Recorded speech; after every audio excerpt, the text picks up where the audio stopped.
অনেক পুরোনো একটা অ্যাড ছিল জানো তো, ক্লোরমেন্টের। সেখান থেকে এই ট্যাগলাইনটা এসেছিল যে দুবারা মত পুছনা। লাস্ট কবে লাভ লেটার লিখেছো জানো না, এখন হোয়াটসঅ্যাপের যুগ, এআই এর যুগ। জেমিনিকে বলো যে একটা লাভ লেটার লিখে দিতে, জেমিনি তোমাদের জন্য লিখে দেয়, তোমরা সেটা ফরওয়ার্ড করে দাও। এই তো হলো অবস্থা। যে প্রশ্নটা সবচেয়ে বেশি আমাকে মুখোমুখি হতে হয় যে স্যার সোশিওলজি অপশনাল কেন নেব, 9 থেকে 10 বছরের এই ক্যারিয়ারে সবচেয়ে পাওয়া বেশি প্রশ্ন। তো আমি ভাবলাম যে না, আমি মাথা ধরে ওই পানের বালতিতে চুবাবো না, বরং মাথার ভেতর ঢুকিয়ে দিই। আমি এবং অধ্যয়ন নিন্দাতে বিশ্বাস করি না। এইখানে 10টা পয়েন্ট রাখা হয়েছে ঠিকই, কিন্তু উপরি উপরি যদি তোমরা দেখো, কেউ যে কোনো ব্যাকগ্রাউন্ড থেকে আসুক, অল্প সময় পুরো সিলেবাসটা ম্যানেজ করে নিতে পারে এবং তার যা কন্টেন্ট আছে পুরোটাই একদম কম সময় শেষ করে দেওয়া যায়। আরে বাজারে বিরিয়ানি আছে, তোমার কাছে সেই উপাদানগুলোও আছে, আইদার তোমাকে নিজেকে রান্না করতে হবে, নইলে এই উপাদানগুলো কোনো একজন ঠাকুরকে দিয়ে দিতে হবে, দিয়ে বলতে হবে যে আপনি করে দিন। Dhyan Academy. Be the change. অনেক পুরোনো একটা অ্যাড ছিল জানো তো, ক্লোরমেন্টের, দুবারা মত পুছনা। ঠিক আছে, কি হয়েছিল যে একটা পান আলা, মানে পানওয়ালা, তো সে তাকে সবাই গিয়ে প্রশ্ন করে যে ভাইয়া हम ক্লোরমেন্ট क्यों खाते हैं। এবার সবাই সারাদিন সবসময় প্রশ্ন করতে থাকে, সে রেগে গিয়ে মুন্ডুটা ধরে একদম পান চবানো জলের ভিতরে পুরো ঢুকিয়ে দিয়েছে। ঠিক আছে, তো সেখান থেকে এই ট্যাগলাইনটা এসেছিল যে দুবারা মত পুছনা। অ্যাজ আ মানে সোশিওলজি টিচার হিসাবে যে প্রশ্নটা সবচেয়ে বেশি আমাকে মুখোমুখি হতে হয় যে স্যার সোশিওলজি অপশনাল কেন নেব। ঠিক আছে, এইটা মানে আমার মনে হয় গত 9 থেকে 10 বছরের এই ক্যারিয়ারে সবচেয়ে পাওয়া বেশি প্রশ্ন। তো আমি ভাবলাম যে না, আমি মাথা ধরে ওই পানের বালতিতে চুবাবো না, বরং মাথার ভেতর ঢুকিয়ে দিই, তাহলে আমার কাজটা যাবে মিটে। ঠিক আছে, কি করে কাজ মিটে যাবে? না, তাহলে আর কেউ জিজ্ঞাসা করবে না, যদি কেউ জিজ্ঞাসা করে তাহলে আমি এই ভিডিও লিঙ্কটা ধরে তাকে দিয়ে দেবো। ঠিক আছে, এমনকি এটাও বলে রাখি যে এটা সোশিওলজি কেন নেব, শুধুমাত্র তাই নয়, অন্য সাবজেক্ট নেওয়া উচিত কি উচিত না, বা নেওয়া ঠিক হবে কি হবে না, তারাও কিন্তু এই ভিডিওটা থেকে গাইড পাবে। তো হার্ডকোর সোশিওলজি অ্যাসপিরেন্টসরাই শুধুমাত্র দেখবে যারা সোশিওলজি নিতে চায়, নট নেসেসারি। অন্যান্য যে কোনো সাবজেক্ট তুমি নিতে চাও, এই ভিডিওটা দেখে কিন্তু তুমি অনেকটাই জানতে পারবে, অনেক কিছুই জানতে পারবে। ঠিক আছে, আর এই যে পানের যে গল্পটা, এই ট্যাগলাইনটা কিভাবে এলো, এই গল্পটা আমি ভিডিওর একদম শেষে বলবো। ঠিক আছে, এবং একটা কথা স্পষ্টভাবে বলে দিই, এই ভিডিওতে কোথাও অন্য কোনো রকম কোনো ওই অপশনাল সাবজেক্টের নিন্দা করা হবে না, কারণ আমি এবং অধ্যয়ন নিন্দাতে বিশ্বাস করি না। ঠিক আছে, তো গল্পটা তাহলে শুরু করা যাক। শুরু করার আগেই আমার ছোট্ট একটা পরিচয় রেখেছি, আমি কেমন পড়াই যদি জানতে হয় তাহলে অধ্যয়নের প্লেলিস্টে চলে যাবে। আর এইটা হলো আমার ছোট পরিচয়, এটা তোমরা চাইলে পজ করে দেখে নিতে পারো। ঠিক আছে, এইখানে 10টা পয়েন্ট রাখা হয়েছে ঠিকই, কিন্তু উপরি উপরি যদি তোমরা দেখো, খুব একটা কিছু কিন্তু বুঝতে পারবে না। কেন বুঝতে পারবে না? তার কারণ এই পয়েন্টগুলো যখন আমি ডিটেলে আলোচনা করব, তখন তোমাদের কাছে ক্লিয়ার হবে যে জিনিসটা কি, কেমন, সত্যি আমি যৌক্তিক আকারে বলছি নাকি এখানে দাঁড়িয়ে দাঁড়িয়ে আমি মিথ্যা কথা বলছি। ঠিক আছে, তো এই কারণে তোমাদের এই পুরো গল্পটা বোঝা খুব জরুরি। এই পয়েন্টগুলো আমি ছোট ছোট করে এখন তোমাদেরকে বলে দেবো যে সোশিওলজি নিলে পরে কি কি সুবিধাগুলো পাওয়া যায়। চলো শুরু করা যাক। দেখো, সবচেয়ে ইম্পর্টেন্ট যে কথাটা, একটা সাবজেক্ট আমি তখনই নিচ্ছি যখন সেই সিলেবাসটা ইজিলি ম্যানেজেবল হচ্ছে। সোশিওলজির ক্ষেত্রে কিন্তু এটা একদম সবচেয়ে ইম্পর্টেন্ট পয়েন্ট।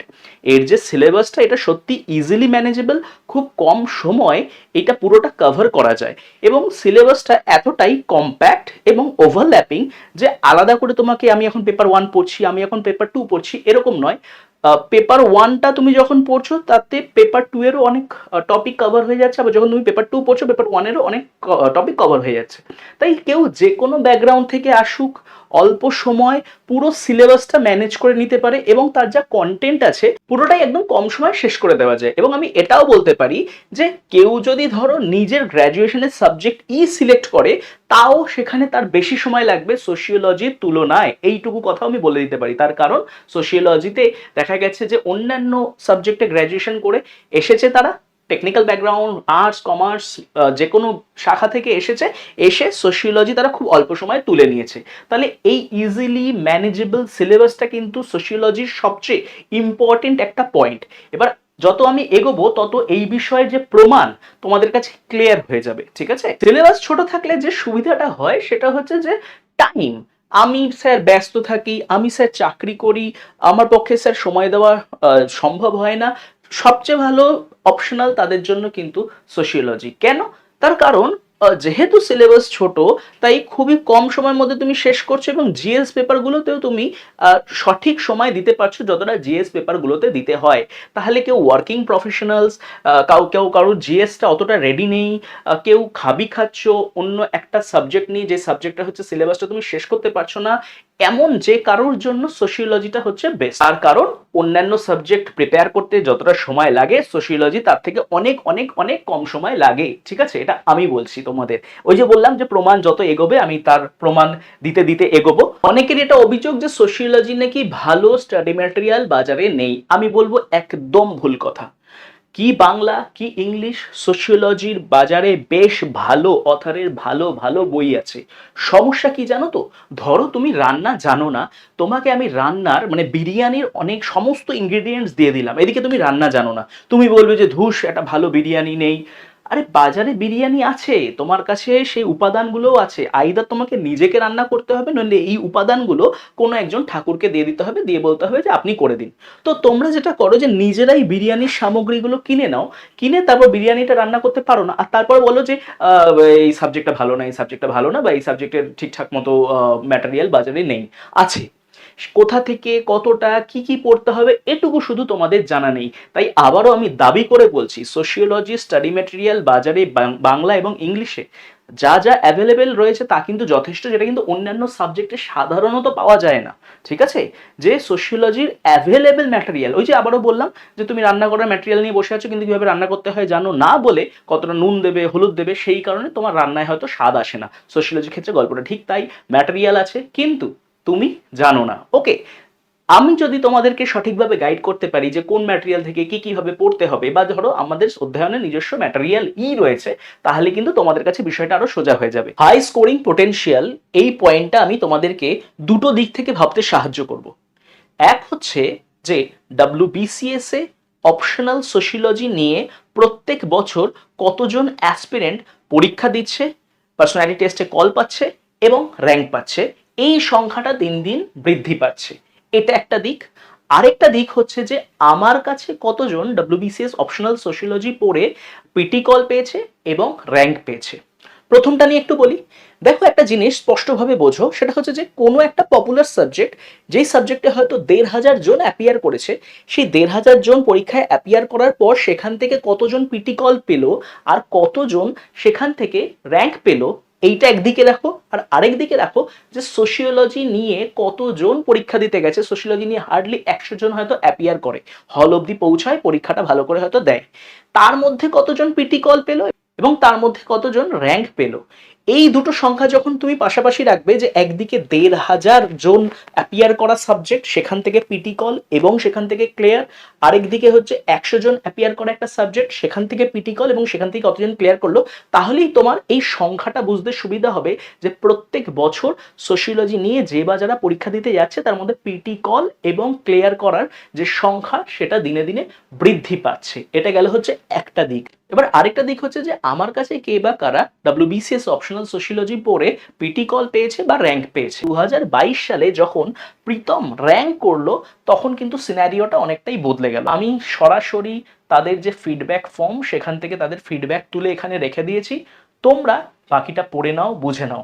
অর্থাৎ ঘরের ছেলে যেভাবে ইন্টারেস্ট সে পেয়েছিল, গাইড করেছি এবং সেই অনুযায়ী সে চলেছে, সেইভাবেই কিন্তু র্যাঙ্ক 1টা সিকিউর করা সম্ভব হয়। এটাই কিন্তু প্রযোজ্য র্যাঙ্ক 30-র ক্ষেত্রেও, যে কিনা বাংলায় পরীক্ষা দিয়ে এই র্যাঙ্কটা পেয়েছে। রশনের কথা বলে রাখি, ও কিন্তু 2022-এ গ্রুপ এ তে কল পেয়েছিল এবং ওর র্যাঙ্ক আসে 30 এক্সিকিউটিভ, এবং 2023-এও ওর গ্রুপ এ এবং বি তে কল আসে। ঠিক আছে, ঠিক সেরকম শ্রেয়াও আমারই স্টুডেন্ট, লেখাটা পড়ে নাও, ভালো করে বুঝে নাও। ও কল পেয়েছিল 82 র্যাঙ্ক গ্রুপ এ এর জন্য, ও কিন্তু আবার 2023 সালেও কল পেয়েছিল, আর তার সাথে র্যাঙ্ক 105। অর্থাৎ যাদের ছবি তোমরা দেখতে পাচ্ছ সবাই কিন্তু একবার নয় পিটি কল পেয়েছে এবং তারপর আবার র্যাঙ্কও পেয়েছে। এবং বলে রাখি, সৌমসী 2022 সালের পরীক্ষাটা দেয়নি, ও 2023 সালে আবার গ্রুপ এ তে পিটি কল পেয়েছিল। আরেকটা স্ট্যাট অবশ্যই দেখে নাও, সেটা হচ্ছে যে 2021 সালে যে বা যারা পিটি কল পেয়েছিল আমার থেকে, সে হচ্ছে একজন সৌমশী, সে আবার 2023 সালেও পিটি কল পেয়েছে। ঠিক আছে, 2022 সালে 4 জন পিটি কল পেয়েছিল এবং তার মধ্যে 4 জনই সিলেক্ট হয়েছে। এবং আমি বলে রাখি, এখানে কিন্তু আমি মক অ্যাসপিরেন্টদের নাম রাখিনি, এরা একেবারে ঘরের স্টুডেন্টই আমার ছিল। সেই 4 জন হচ্ছে ওই প্রীতম মিশ্রা, রওশন হাবিব, লোকেশ এবং শ্রেয়া। আর তার সাথে 2023 সালে এই বছরে 8 জন স্টুডেন্ট, একদম ঘরের স্টুডেন্ট, তার মধ্যে কিনা রিপিটও হয়েছে, রওশনও আছে, শ্রেয়াও আছে, সৌমর্ষীও আছে, তারা এই 8 জন তারা পিটি কল পেয়েছে। আর তার সাথে 5 জনের মধ্যে 3 জন মক টেস্ট অ্যাসপিরেন্ট ছিল। মক টেস্ট অ্যাসপিরেন্ট মানে আমি তাদের WBCS অপশনাল সোশিওলজি মক নিয়েছিলাম, ফুল লেন্থ মক। সেই 5 জন অ্যাপিয়ার করেছিল, 5 জনের মধ্যে 3 জনই কল পেয়েছে। ওকে, আমি তাহলে সবকটা স্ট্যাট, সবকটা ডিটেলই আশা করি তোমাদের সাথে শেয়ার করতে পারলাম। এটা যে হাই স্কোরিং এবং তার যে প্রমাণ, আশা করি সেটাও তোমাদের কাছে ক্লিয়ার। ওকে, শুধু এটুকু বলতে পারি যে সবাই যদি খুব ভালো র্যাঙ্ক নাও পায় সোশিওলজি নিয়ে, বাট ওই যে 150 জনের PDF যেখানে গ্রুপ এ বির নাম থাকছে, কে কে ক্লিয়ার করলো, সেইখানে সে কিন্তু নিজের নামটা নিশ্চিত করতে পারছে। র্যাঙ্ক 1ও যেমন এসছে, র্যাঙ্ক 105ও এসেছে। আমার স্টুডেন্ট বাদ দিয়ে কতজন যে অপশনাল সোশিওলজি স্টুডেন্ট আছে, সেই সংখ্যাটা কিন্তু এক্স্যাক্টলি গোনা সম্ভব হলো না বলে এক্স্যাক্ট নাম্বারটা বলতে পারলাম না, বাট সেই সংখ্যাটা কিন্তু যথেষ্ট ভালো। 240 থেকে 280 অনায়াসে আনতে পারবে। এবং তোমরা বুঝতেই পারছো যে সেই নাম্বারটা না আসলে এনারা কিন্তু ডাক পেতেন না। ঠিক আছে, এবং তার সাথে উত্তর লেখাটা এতটাই সহজ, আমি ওই বিষয়টা আরো ডিটেলে আসছি, যে তোমার যেটা মনে হচ্ছে, তোমার যেটা ভাষা, তুমি যেটা বুঝলে, তুমি সেই ভাষায় উত্তর লিখে দিয়ে চলে আসছো। এই জিনিসটাই কিন্তু আরো বেশি সহজ করে দেয় সাবজেক্টটার যে অ্যাকসেপ্টেন্সটা আরো বেশি বাড়িয়ে দেয়। ঠিক আছে, থ্রি ইডিয়টস আশা করি সবাই দেখেছো। আচ্ছা, বলতে পারবে আমায় যে রাজু আর ফারহান কোন ভুলটা করতো, যে ভুলটা আমাদের দ্য গ্রেট বাবা র্যাঞ্চো করেনি বলে সে সাকসেস পেয়েছিল? র্যাঞ্চো ও হচ্ছে ইন্টারেস্ট খুঁজে বার করেছিল সাবজেক্টের মধ্যে। ঠিক আছে, প্রত্যেকটা সাবজেক্ট ইন্টারেস্টিং, প্রত্যেকটা। বাট আমার মনে হয় যে সোশিওলজি থেকে বেশি ইন্টারেস্টিং আর কিছু হতে পারে না। তার কারণ কি জানো তো? মানে বুকে হাত রেখে বলো, তোমরা কিন্তু ছোটবেলা থেকে সমাজের জন্য কিছু করতে চেয়েছিলে। তো যেই সমাজের জন্য কিছু করতে চেয়েছিলে, সেই সমাজের বিষয়ে জানা ইন্টারেস্টিং তো হতেই হবে, না হয়ে উপায় কি? তো সাবজেক্টের মধ্যে এত ইন্টারেস্টিং বিষয় রয়েছে, সেটা ফ্যামিলি, ম্যারেজ, কিনশিপ, ট্রাইব বা সোশ্যাল প্রবলেমস বা হচ্ছে থিওরি, যে তুমি নাম্বার তোমার এমনিই উঠবে। কারণ কি, ওই যে বললাম যে তুমি ইন্টারেস্ট পেয়েছো। আর কেউ বা কারা যদি এই কারণে নিয়ে থাকে যে না, ওই ছেলেটা বলেছিল তাই আমি এই সাবজেক্টটা নিলাম, তাহলে কিন্তু সে ভুল করছে। তাহলে ওই যে বললাম যে সোশিওলজির ক্ষেত্রে এটা ভীষণভাবে অ্যাপ্লিকেবল, যে এর মধ্যে যে টপিকগুলো রয়েছে সেগুলো সোসাইটির সাথে রিলেটেবল, তাই তুমি ইন্টারেস্ট পাবে। এবং এখানে সোসাইটির বিষয়ই বলা আছে, সোসাইটির মধ্যে যে সমস্ত আমাদের ওই প্রসেস, স্ট্রাকচার, মেকানিজম রয়েছে, সেগুলো নিয়েই কথা বলা হয়েছে। তাই আমরা তো ছোটবেলা থেকে সোসাইটির মধ্যে থাকছি, এইগুলোর বিষয়ে জানবো, আলোচনা করব, এর থেকে ভালো জিনিস আর কি হতে পারে? তাই ওই যে বললাম, যে বা যারা ইন্টারেস্ট খুঁজে পাচ্ছে তাদের কাছে ওই আনসার রাইটিংটা একেবারে জল ভাত। ঠিক আছে, যে একদম সে দারুণভাবে লিখে দিয়ে চলে আসছে, কারণ তার ইন্টারেস্ট আছে। এইটা কিন্তু সোশিওলজির খুব বড় একটা পয়েন্ট, অ্যাডভান্টেজ, যেটার কারণে বহু অ্যাসপিরেন্ট এই সাবজেক্টটাকে সিলেক্ট করে। ওটা যদি হয় এমন একটা প্রশ্ন যে স্যার কোন সাবজেক্ট নেব বা সোশিওলজি কেন নেব, তাহলে এই প্রশ্নটা একটু দ্বিতীয় বা তৃতীয় ঘরে আসে, যে স্যার কোন ভাষায় লিখলে পরে নাম্বারটা পাওয়া যাবে। দেখো, স্পষ্টভাবে বুঝে নাও, তোমার মনের কথা যে ভাষায় তুমি একদম সুন্দর করে লিখে আসতে পারবে, সেই ভাষায় লিখলেই তুমি নাম্বার পাবে।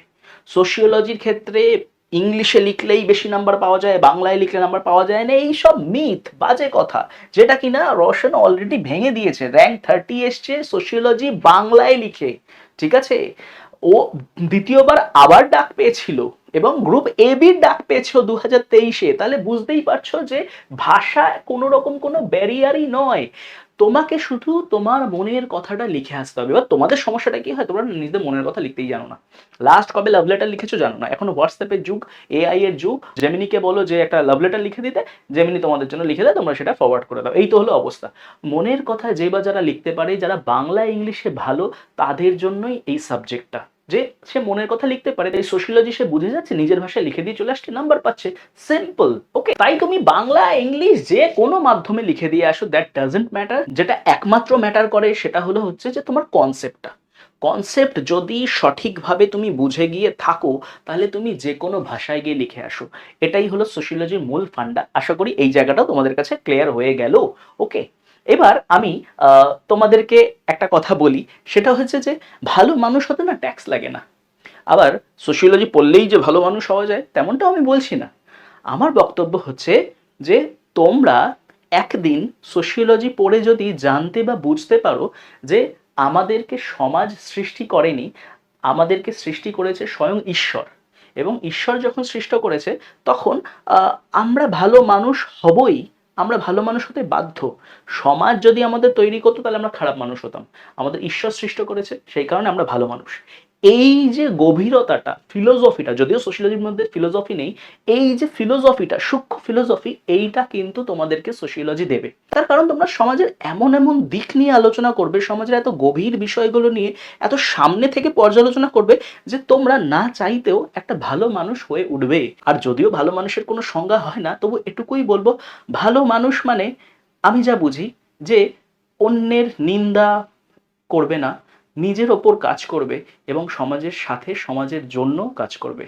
By the people, for the people, of the people.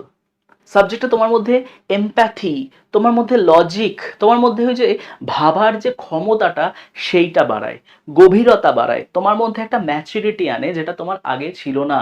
একটা মানুষ যে সোশিওলজি আগে পড়েনি এবং পড়েছে, এই দুজনের মধ্যে কিন্তু একটা বিস্তর পার্থক্য দেখা যায়। তার মানে কি আমি এটাই বলছি যে পৃথিবীর সমস্ত মানুষই সোশিওলজি পড়ে? না, নট নেসেসারি, বাট সোশিওলজির মধ্যেই পোটেনশিয়ালিটিটা বরাবর রয়েছে। আমি আসলে এই স্লাইডের জন্য ছবি পাচ্ছিলাম না বলে এই ছবিটা ব্যবহার করেছি। তোমরা যদি চিনতে পারো, দেখি তোমাদের অবজারভেশন পাওয়ার কেমন, কমেন্ট সেকশনে অবশ্যই জানিও, ঠিক আছে? আচ্ছা, আমি একটা সাবজেক্ট পড়লাম এবং মেইনসে আমার একটু বিশেষ সুবিধা হলো, এরকম কোনো সাবজেক্ট আছে?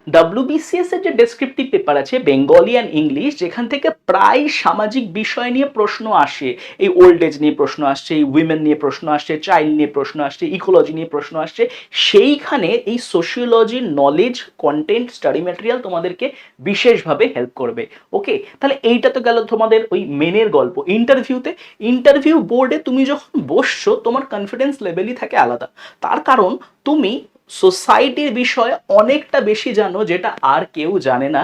এটা তোমাকে একটা বিশেষ ধরনের কনফিডেন্স দেয় ওই মুহূর্তে। তাই যে কোনো সোশ্যাল পলিসিস, প্রোগ্রামস, কালচারাল কিছু ভেরিয়েশন, তার ক্যারেক্টারিস্টিক্স, ট্রেটস তুমি সবার থেকে বেশি জানো। তার মানে তুমি শুধু ওই রাট্টা মেরে যাওনি, তোমার মধ্যে একটা অ্যানালিটিক্যাল পাওয়ার আছে। এইটা কিন্তু পিটিতে তুমি প্রমাণ করে দিয়ে আসতে পারো, এবং এটা সত্যিই তাই হয়েছে। রিসেন্ট যে 2023-এর অ্যাসপিরেন্টরা গেছিল তাদের সাথে যখন কথা বলেছি, তো তাদের সাথে কথা বলে বুঝতে পেরেছি যে যেহেতু তারা সোশিওলজি ব্যাকগ্রাউন্ডের, তাই সামনে যে বোর্ডের প্যানেলে যে মেম্বাররা ছিলেন তারা সত্যি তাদের সাথে সেই বিষয়গুলো নিয়েই কথা বলেছে, এটা দেখার জন্য যে তারা সোসাইটির বিষয়ে কতটা জানে এবং তারাও নিজেদের জ্ঞানটা একদম ঢেলে দিয়ে এসেছে। তো সোশিওলজি কিন্তু তোমাকে মেন্স, ইন্টারভিউ সব জায়গাতেই হেল্প করে থাকে। ওকে, লাস্ট বাট সবচেয়ে ইম্পর্টেন্ট যে পয়েন্টটা, সেটা হলো যে মেন্টরশিপ। দেখো, মেন্টরশিপ ইম্পর্টেন্ট কেন বলছি, তার কারণ আমি যখন সোশিওলজি পড়ানো শুরু করেছিলাম তখন কিন্তু সোশিওলজি WBCS এ একটা সাবজেক্ট হিসাবে দারুণ মানে খ্যাতি লাভ করেনি। ইউপিএসসিতে এটা বরাবরই প্রসিদ্ধ ছিল, কিন্তু WBCS এ কেউ সোশিওলজি নিয়ে দারুণ ভাবছে বা ভাবছি যে সোশিওলজি নেবো না অ্যানথ্রোপোলজি নেবো, এই ব্যাপারটা সাধারণত দেখা যেত না। আমি যেভাবে স্টুডেন্টদের সাথে কাজ করেছি তারই কিন্তু ফল পেয়েছি, পাচ্ছি, পাবো। তাই একটা ভালো টিচার, একটা ভালো ইনস্টিটিউট, তাদের গাইড, তাদের স্ট্রাকচার, এটাই কিন্তু আলটিমেটলি একটা অ্যাসপিরেন্টকে সাফল্যের চূড়ায় নিয়ে যায়। এবং এটা কোনো মানে সফল ক্যান্ডিডেটও অস্বীকার করতে পারবে না যে তার সাফল্যের পেছনে একটি নির্দিষ্ট ইনস্টিটিউট বা টিচারের অবদান কতটা ছিল।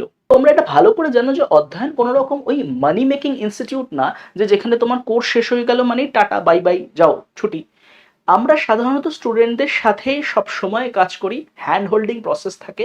মানে তোমরা অ্যাডমিশন নিচ্ছ, কিন্তু যতদিন না তোমাদের নাম ওই পিএসসির ওই পিডিএফ এ গ্রুপ এবিতে দেখতে পারবো ততদিন কিন্তু আমরা তোমাদের হাত ছাড়ছি না। আমি থাকছি, অধ্যয়ন থাকছে। অর্থাৎ এই যে আমাদের সম্পর্কটা শুধুমাত্র তোমরা কাস্টমার আর আমরা হচ্ছে বিক্রেতা এমনটা নয়। আমি জানি যে তোমরা এই বিষয়গুলো অলরেডি জানো। তো এইটাই কিন্তু আমি বলবো যে সবচেয়ে ইম্পর্টেন্ট পয়েন্ট, যে হয়তো সোশিওলজি আরো অন্যান্য জায়গায় পড়ানো হচ্ছে, হবে, বই, study material available, but strong mentorship এটাই কিন্তু একটা পার্থক্য ক্রিয়েট করে দেয় সাকসেস পাওয়া বা না পাওয়ার থেকে। তার মানে আমি এটা কখনোই বললাম না যে বা যারা মেন্টরশিপ নেয় না কোনো টিচার বা ইনস্টিটিউটের আন্ডারে তারা সাকসেস পায় না, তা আমি বলিনি। কিন্তু এটা কি বলতো, জিনিসটাকে অনেকটা সহজ করে দেওয়া। ওই যে বললাম বিরিয়ানির গল্পটা, যে মশলাপাতি সব তোমাদের হাতে আছে, নিজেরা রান্না করতে যাবে, টাইম লাগবে, যে রান্না জানে তার হাতে দিয়ে দাও, সে রান্না করে তোমাকে সুন্দর করে খাইয়ে দেবে। ঠিক আছে, that is all about sociology. তাহলে আশা করছি সোশিওলজি কেন নেওয়া উচিত এই বিষয়টা তোমাদের কাছে ক্লিয়ার, এবং সোশিওলজির জায়গায় অন্যান্য সাবজেক্ট নেওয়া যায় কিনা সেই যে 10টা পয়েন্ট নিয়ে আমি আলোচনা করলাম তার সাথে কম্পেয়ার করেই তোমরা সেটা নিজেরা বুঝে নিতে পারবে। ঠিক আছে, শেষে শুধু একটা কথাই বলবো, যে সমাজে যে পরিবর্তনটা দেখতে চাও, আনতে চাও, সেই পরিবর্তনটা কিন্তু সবার আগে তোমাদেরকে নিজেদের মধ্যে আনতে হবে, আর এই চেঞ্জটার উপরেই কিন্তু আমরা কাজ করি। তাই be the change, be an আধ্যানাইট। Thank you. এবার গল্পটা যেখান থেকে শুরু করেছিলাম আবার সেখানে ফিরে আসি। সেটা হচ্ছে যে ক্লোরমেট কোম্পানিটা লঞ্চ করেছিল 1997 সালে। 2003 সালে এদের একটা বিশেষ প্রোডাক্ট আসে, সেটা হচ্ছে এই আইস্কুল। ওকে, এবার একটা জিনিসের সাথে তোমরাও রিলেট করতে পারবে, যে একটা সময় ছিল যখন 25 পয়সা, 50 পয়সা, 1 টাকা পাওয়া যেত না। সেই সময় যখন আমরা পান বিড়ি সিগারেট থেকে কিছু কিনতে যেতাম, সেই সময় দেখা যেত যে যিনি ওই পানওয়ালা হতেন, তিনি আমাদেরকে একটা লজেন্স হাতে দিয়ে দিতেন।